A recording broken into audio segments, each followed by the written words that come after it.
Well, President Biden spent the day in Israel. During his visit, the president announced $100 million in new U.S. funding for humanitarian assistance in Gaza and the West Bank. He also says Egypt's president will allow up to 20 trucks of humanitarian assistance into the devastated Gaza Strip. Tina Kraus is in Tel Aviv with the latest.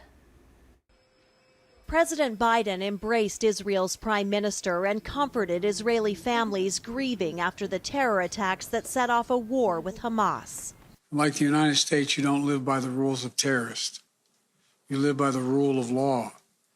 When conflicts flare, you live by the law of wars.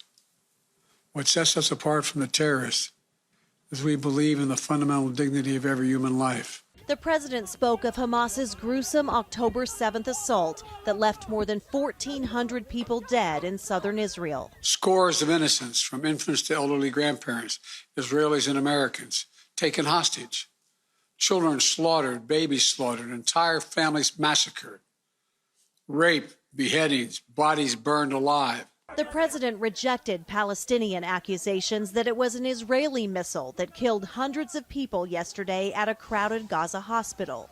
Based on the information we've seen to date, it appears the result of an errant rocket fired by a terrorist group in Gaza. During his 7-hour visit, President Biden also told Israelis there's no higher priority than bringing home the nearly 200 hostages kidnapped and taken to Gaza. In the aftermath of the blast, protests and unrest erupted around the world. In Washington, a group occupied the U.S. Capitol to demand a ceasefire in the war that has already killed more than 3,400 Palestinians.